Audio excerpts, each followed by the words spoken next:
Olá, queridos, graça e paz. Eu quero compartilhar algo da parte de Deus que Deus tem falado comigo no decorrer desses dias, que não tem sido muito fácil, mas o Senhor literalmente nunca nos deixa desamparados. Nós estaremos lendo o livro de 2 Samuel, capítulo 23, versos 8 até o versos 14.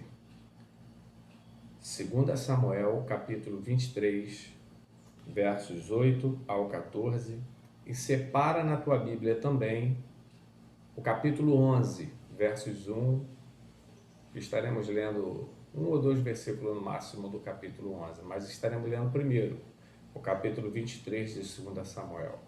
Mas antes disso eu quero orar com você. Amém, queridos? Vou procurar ser breve, segundo aquilo que Deus tem me dado. Eu vou procurar resumir o máximo possível. Feche seus olhos. Pai, eu quero bendizer a teu nome, engrandecer ao Senhor por todo o bem que nos tem feito. Verdadeiramente o Senhor Deus que rege todas as coisas, tem o domínio nos céus e na terra.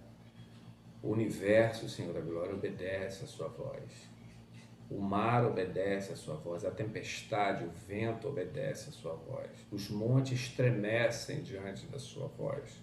Principados e potestades obedecem a sua voz, porque reconhecem a sua soberania sobre todas as coisas.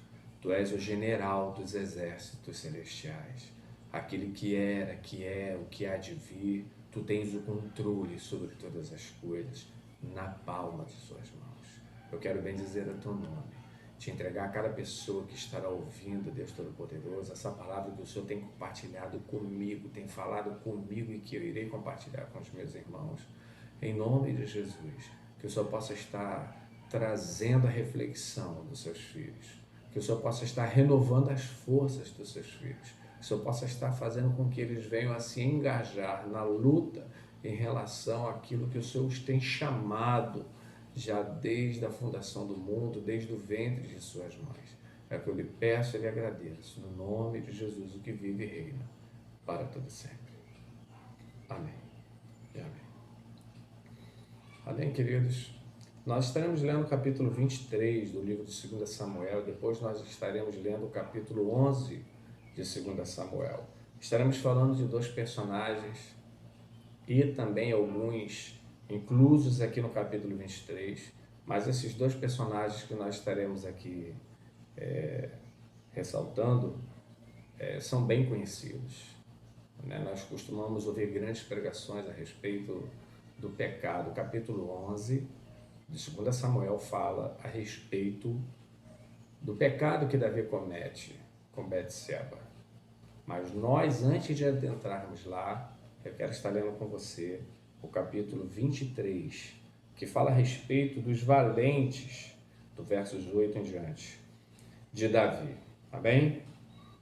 Leia comigo o versos 8 aí, diz assim: Estes são os nomes dos valentes, capítulo 23, versos 8. Estes são os nomes dos valentes que Davi teve. Josebe, Basebete, filho de Taquemone, o principal dos capitães. Este era Adino, o esnita, que se opusera a 800 e os feriu de uma vez.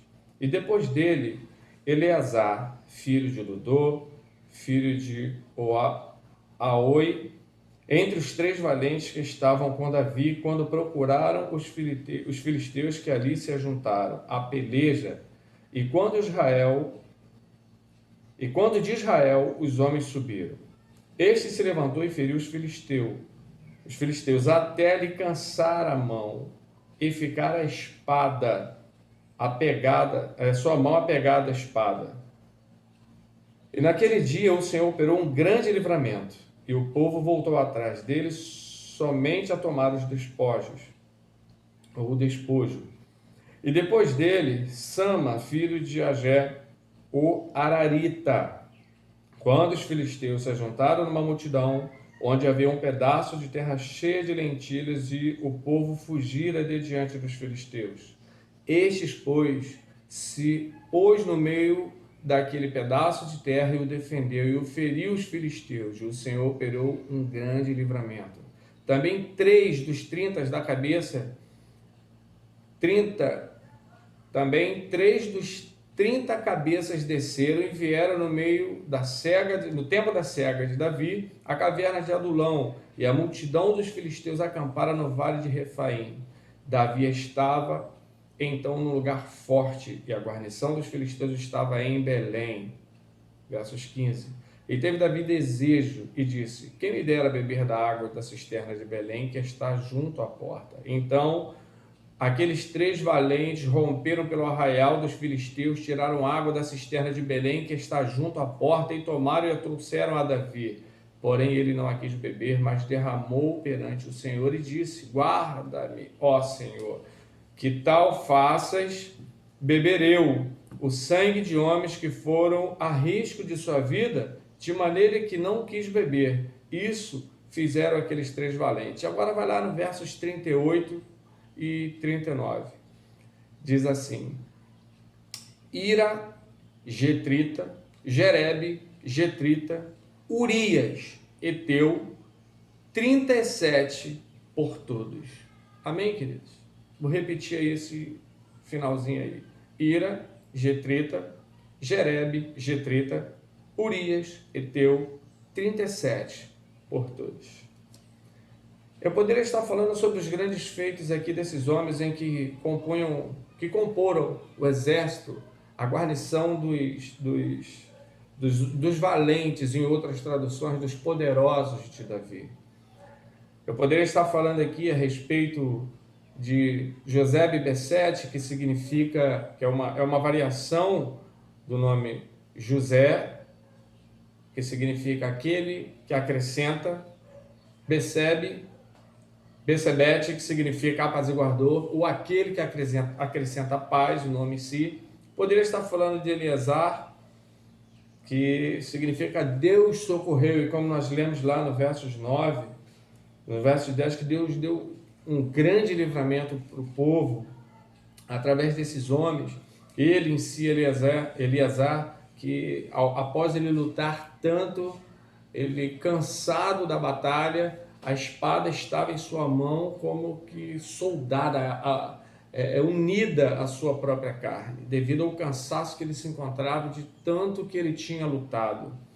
Nós poderíamos estar falando a respeito, procurando saber quem era o nome, que a Bíblia ainda não me dá um entendimento aqui bem claro, nesses versículos que nós lemos, a respeito desses grandes homens, desses valentes, desses 3 que desceram até a Belém, onde o exército filisteu encontrava-se acampado, porque o rei sentiu um desejo de beber a água das cisternas lá de Belém. Eles saíram, entraram de maneira sorrateira, pegaram da água e trouxeram para o rei, para saciar uma vontade, um desejo do rei. E nós lemos aqui os versículos 38, né? Irá, Getrita, Jerebe, Getrita, Urias, Eteu, 37 por todos. Para compor esse grupo de elite, em que no capítulo 23 aqui vem numerando, vem dando nome, contando a respeito dos feitos, o homem tinha que ser dotado de uma grande coragem, de uma grande valentia, tinha que ter mostrado a sua destreza na guerra, o seu valor no meio de todos, em relação também à inteligência, à sabedoria da liderança. Alguns nomes aqui nós vamos ver que não foram mencionados em relação aos seus feitos, assim como Urias, no versículo 39, foi deixado o último dentro dessa listagem dos 30, mas para que ele pudesse, mas todos os que compunham essa guarnição, essa equipe, né, esse grupamento de operações especiais, tinha que ser homem dotado de uma grande coragem, mostrado os seus feitos perante o rei e o exército, e ter sabedoria junto à liderança, que eles foram sendo colocados por capitães de determinadas quantidades no exército de Israel. É interessante que nem todos eles eram da linhagem de Israel. Quando nós começamos a ler aqui, nós vimos aqui Urias, Eteu, verso 39, Getritas. Temos outros de outras nacionalidades que não eram descendentes da linhagem de Israel. Mas especificamente eu quero falar a respeito de uma coragem, de um homem em que aqui a Bíblia não fala como outros. Lá no capítulo 11, abra e volta lá comigo, que é esse Urias, o Heteu. Nós conhecemos muito a história quando fala a respeito do pecado em que Davi cometeu com Betseba. Nós sabemos, até de cor e salteado, a história, nós vemos que o profeta Natan repreende Davi, nós conhecemos a história, mas eu quero ler e meditar com você sobre um feito que esse homem, longe da guerra, cometeu, que isso ficou marcado no momento em que eu li a palavra. Amém, queridos?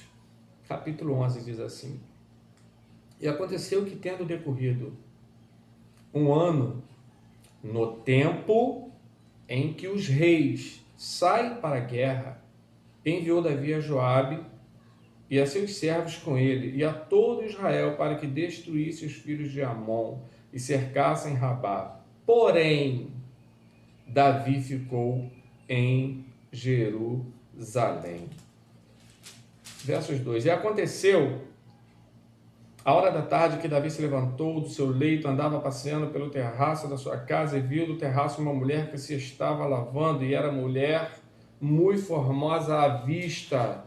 Versos 3. Enviou Davi a perguntar por aquela mulher, e disseram: Porventura, não é esta Betseba, filha de Eliã, a mulher de Urias, o Heteu? Então enviou Davi um mensageiro e mandou-a trazer, e entrando a ela, se deitou com ela, e já se tinha passado o período da imundícia, então voltou para sua casa. E a mulher concebeu e enviou a fê-lo saber a Davi, e disse que estava grávida: pejada estou. Então Davi enviou a Joabe, dizendo: envia-me Urias, o Heteu. E Joabe enviou Urias a Davi. Vindo, pois, Urias a ele, perguntou a Davi: como fica? Ou como está Joabe? E como está o povo? E como vai a guerra? Versos 8. Depois disse Davi a Urias: desce à tua casa e lava os teus pés. Ou, em outras traduções, fique à vontade. E saindo Urias da casa real, saiu logo atrás dele iguarias do rei. Porém, Urias se deitou à porta da casa real com todos os servos de seu senhor, e não desceu à sua casa. E o fizeram saber a Davi, dizendo: Urias não desceu à sua casa. Então disse Davi a Urias, após ele tê-lo chamado de novo: não vens tu de uma jornada? Por que não desce à tua casa? E disse Urias: essa frase aqui, queridos, é algo extraordinário. A arca Israel e Judá ficam em tendas, e Joabe, meu senhor, e os servos do meu senhor estão acampados no campo. E eu, de entrar na minha casa para comer e beber, e para me deitar com a minha mulher, pela tua vida e pela tua alma, não farei tal coisa. Amém, queridos? Quando eu li esse versículo 11, eu creio que você já deve ter lido também algumas vezes, o que me chamou a atenção aqui foi uma atitude extraordinária de um homem que é mencionado lá no último versículo, dentre os 30 valentes, após todo esse episódio aqui. Alguns morreram, outros foram substituídos porque a guerra proporcionava isso. Mas nesse momento aqui, algo me chamou muita atenção. Escute o que eu quero dizer. Quando nós lemos ali o versículo 1, em que diz: no tempo em que os reis deveriam ir à guerra, descer à guerra, sair para a guerra, o povo às vezes levava meses fora de casa, guerreando sem a certeza de voltar. A presença do rei em meio ao campo de batalha, nós podemos lembrar no ano de 2003, em que os Estados Unidos estavam no Iraque, George W. Bush apresenta-se a eles junto ao campo de batalha. Aquilo dali fortalecia a certeza de que os soldados, os combatentes, estavam fazendo o que era certo. Aquilo dali dava-lhe a certeza de que eles estavam ali, ainda que com o perigo de morte, lhes dava a certeza de que eles estavam fazendo algo com fundamento. O rei, ele representava a nação. O rei representava as mulheres daqueles que estavam combatendo, os filhos, as famílias daqueles que estavam combatendo na guerra.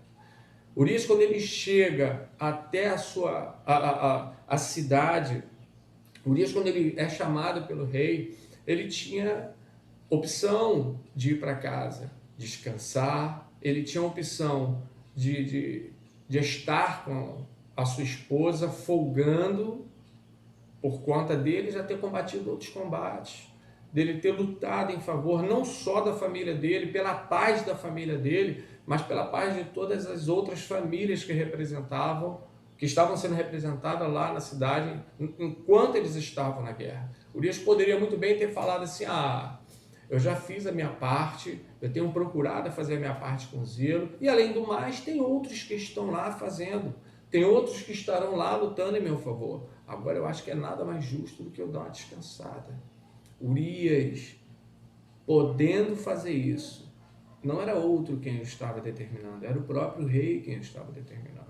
Ainda que com uma intenção por trás de tudo isso, o rei estava dando a ele total liberdade e apoio para que ele pudesse descansar de suas batalhas. Mas Urias resolveu fazer diferente. Isso é que verdadeiramente me chamou a atenção. Ainda que a gente vendo uma atitude de Davi, o rei, o responsável em estar lá fortalecendo o ânimo do exército de Israel, inclusive de Urias, que não pertencia ao povo, ele deveria estar lá fortalecendo eles. Mas qual era a visão de Urias? Aqui eu estou combatendo por um povo que não é o meu, porém a minha família, a minha esposa se encontra lá. Então lá eu estou, aqui enquanto eu estou em guerra, combatendo, estou proporcionando a paz para quem está lá. E quando nós começamos a olhar dentro da nossa caminhada, vou abrir aqui agora um parêntese, para fazer um comparativo com isso que o Senhor me chamou a atenção. As lutas nos cansam, melhor dizendo dessa forma. As lutas têm a tendência a nos cansar. E às vezes você pode não se achar tão valoroso, tão poderoso quanto a outros que estão em determinadas posições, eclesiasticamente falando.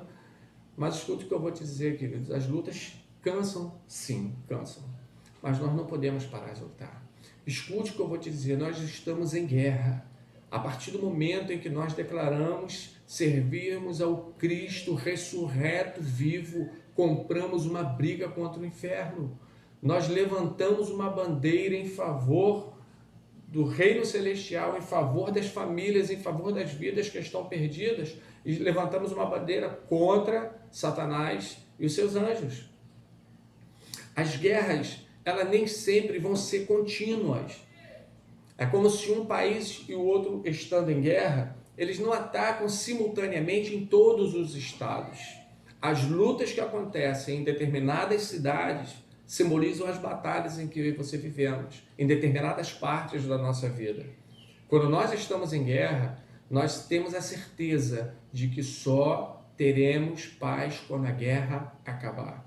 Você pode talvez hoje estar tranquilo num dado momento, ou você pode estar cansado das batalhas que aconteceram por situações de nós estarmos em guerra, pela condição de nós estarmos em guerra. Batalhas em que acontecem em determinadas áreas da sua vida. Você pode estar hoje cansado por estar lutando pelo seu filho, pela sua filha, pelo seu esposo, pela sua esposa, por aquilo que Deus tem prometido a você. Mas escute o que eu quero dizer, não é tempo de nós pararmos e folgarmos. É tempo de nós estarmos atentos. É necessário nós pararmos? Para descansar, reaver a trajetória que nós deveremos tomar, para que assim, quando nós empunharmos a espada novamente, o escudo novamente, revestido com a armadura de Efésios, como nos ensina lá Efésios 6, nós continuarmos a lutar.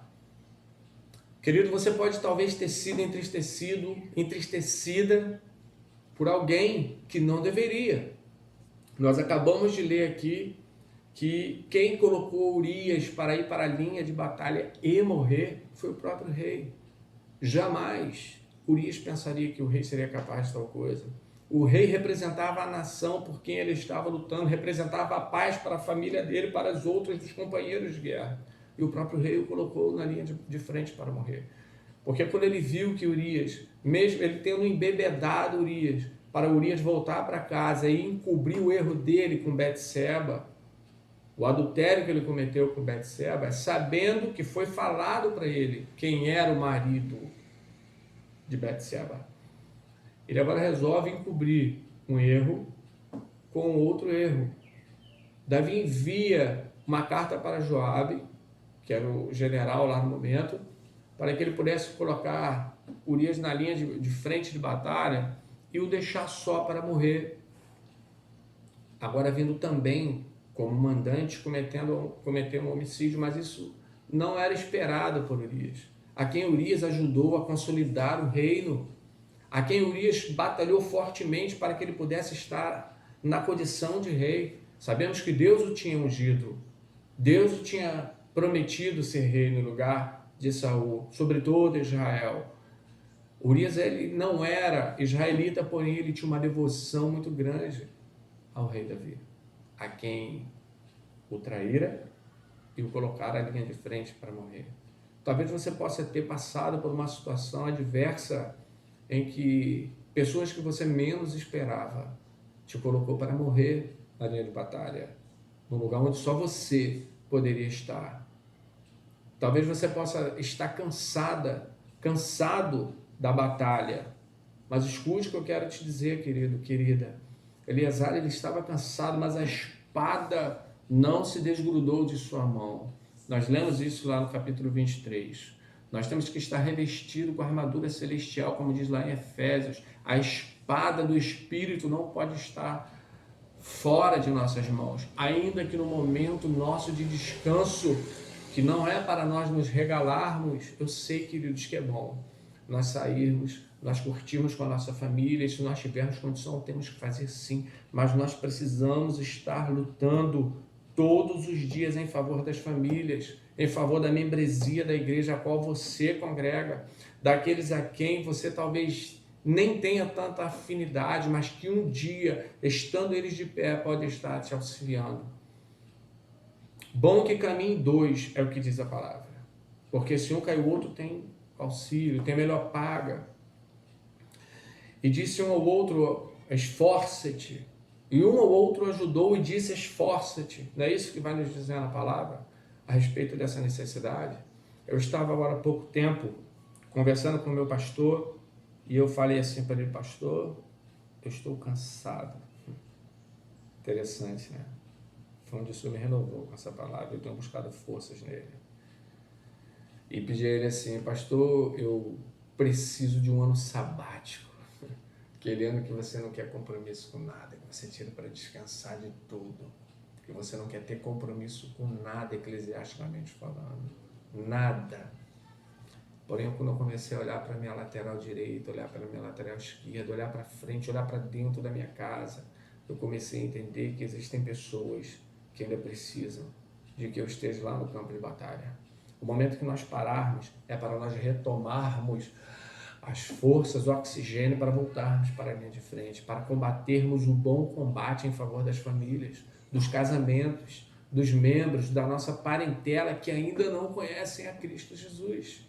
Nós estamos antecedendo aí os últimos dias. Eu estava vendo a live do pastor Luiz Fernando com o pastor Paulo Bispo falando a respeito da escatologia e verdadeiramente os sinais eles estão bem claros diante dos nossos olhos. Nós somos, segundo a tudo que nós estamos vendo aí, escatologicamente falando, a geração do arrebatamento. O curso das coisas como eles estão indo, eu vou ser talvez até um pouco otimista. Não dou 30 anos para que as coisas...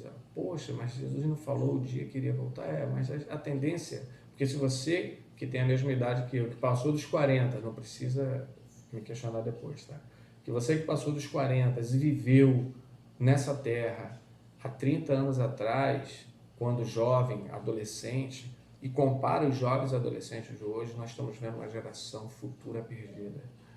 Isso já é um propósito do maligno que tem preparado o terreno para o seu reinado. Eu creio, queridos, que nós não estaremos mais aqui, mas é a nossa família que ainda não conhece a Cristo Jesus. Aqueles que ainda não entenderam a respeito da necessidade de salvação. O que será deles, dos nossos filhos? Talvez você não tenha mais forças mediante essa batalha para lutar fisicamente, para estar indo, para falar. Mas escuta o que eu quero te dizer: a Bíblia, a palavra de Deus, a bússola, a lâmpada, aquilo que nós... A regra de fé e prática para as nossas vidas nos diz que nós temos armas poderosas em Deus, capazes de derrubar fortalezas, destruir fortalezas. Não são armas humanas, não são espadas visíveis humanamente falando, não são lanças como esses grandes homens aqui, esses valentes, os poderosos de Davi empunhavam, mas há armas que o Senhor nos concede no âmbito espiritual para nós guerrearmos e combatermos as hostes espirituais que atuam nos lugares celestiais da maldade. O Senhor nos tem dado força. E ao contrário do rei Davi, escute o que eu quero te dizer, ele está conosco todos os dias até a consumação dos séculos. Ele não enviou nenhum mensageiro, ele mesmo nos diz isso em Mateus 28, 20, me fugiu a memória aqui agora. Eis que estarei convosco todos os dias, até a consumação dos séculos. É tempo de nós trabalharmos, e trabalharmos arduamente, queridos. Ele mesmo diz lá no Evangelho de João, quando os judeus o procuravam matá-lo, capítulo 5 de João, ele mesmo diz: o meu pai trabalha até hoje e eu trabalho também. Os judeus queriam matá-lo por conta dele estar trabalhando no sábado, curando no sábado, que era o dia do descanso, mas nós não vamos entrar nesse mérito. Queridos, não podemos parar. O nosso lugar de descanso é onde vai haver a paz eterna, a Jerusalém celestial, a cidade de paz. Enquanto estivermos aqui, passaremos por tribulações, lutas, mas ele manda nós termos bom ânimo. No mundo, nós teremos aflições. O nosso lugar de descanso não é aqui, queridos. Nós passaremos por situações desagradáveis, frustrantes, pessoas em lugares em que nós nunca imaginaríamos nos decepcionar, nos trairão, nos decepcionarão, esposas, maridos, filhos, amigos nos trairão, nos decepcionarão, mas a nossa confiança, a nossa convicção tem que estar em todo o tempo naquele que vive e reina para todo sempre, que disse para os seus discípulos: eu estarei indo para o Pai, mas vos prepararei morada. Ele não nos deixou órfãos, ele nos enviou outro Consolador, o Espírito de Deus, que nos tem fortalecido, nos tem renovado o ânimo. Aquele que nos nossos momentos de batalha, em que nós não estamos como Eleazar, a espada do Espírito pode estar na mão, mas a força de levantá-la já se esvaiu do nosso corpo. Mas ele é aquele que levanta os nossos braços, adestra a nossa mão para a guerra, aquele que conforta, aquele que consola, que tem sempre uma palavra. E se você começar a observar nos tempos hoje, estávamos conversando sobre a respeito de louvores.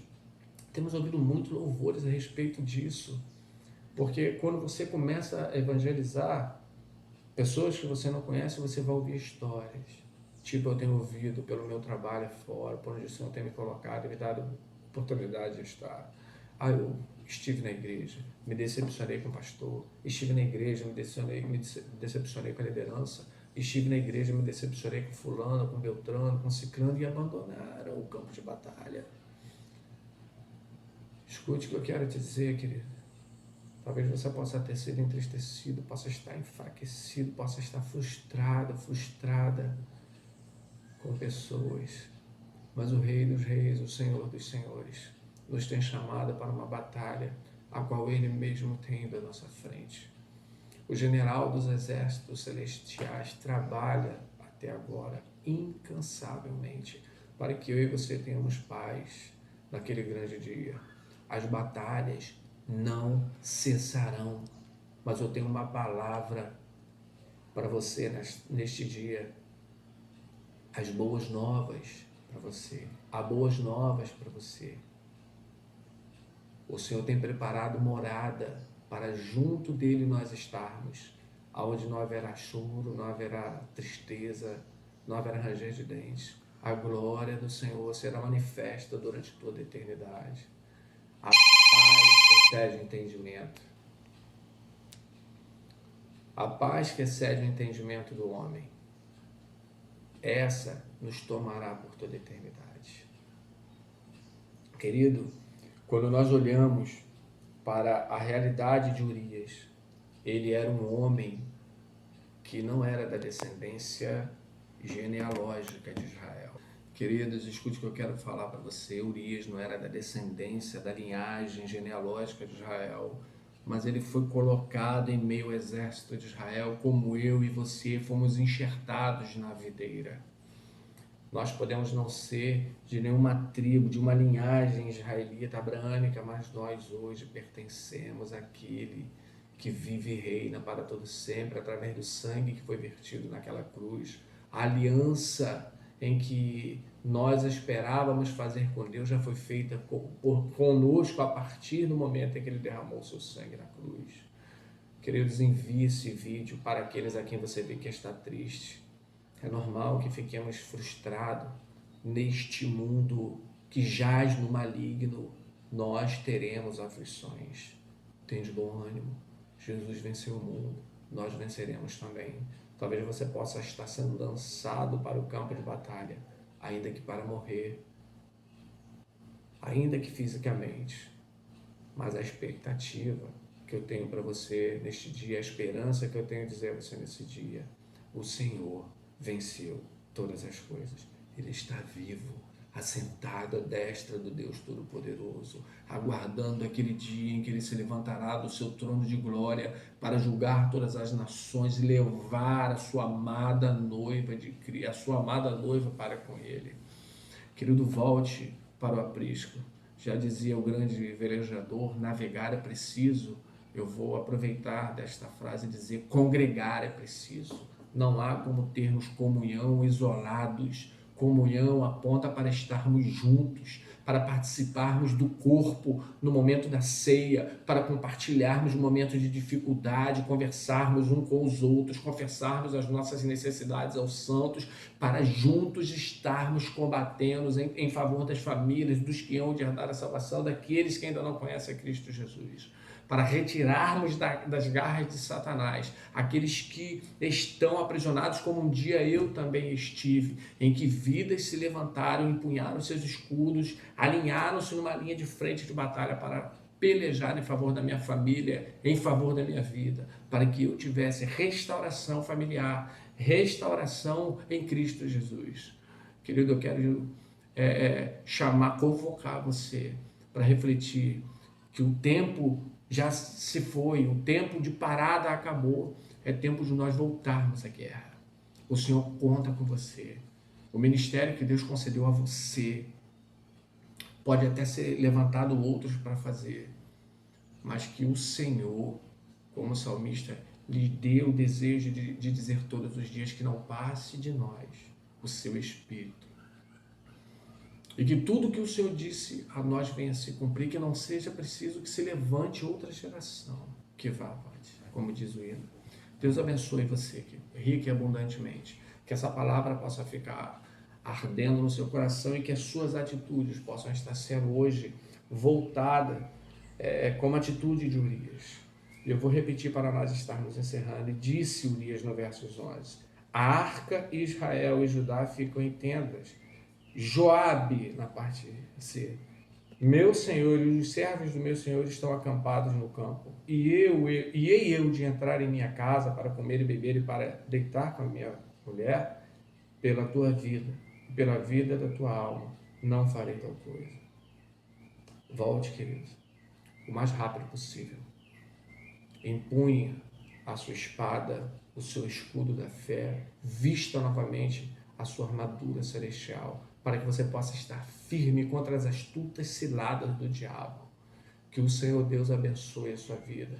Que o Espírito de Deus se encarregue de falar ao seu ouvido, ao seu coração, aquilo que talvez eu não tenha conseguido. Deus abençoe, no nome de Jesus.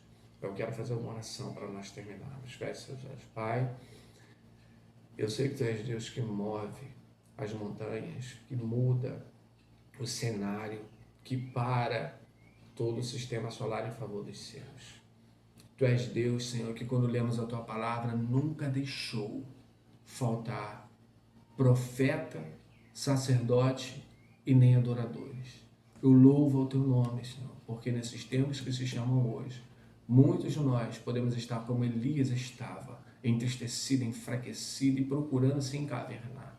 Mas o Senhor tem ido nos buscar, tem ido nos fortalecer e voltar a nos fazer entender, e nos fazer voltar a entender que o Senhor não nos tem deixado só. Existem outros que não se prostraram, não beijaram a Baal no campo de batalha, lutando pelas famílias, em favor das famílias, intercedendo em favor das famílias.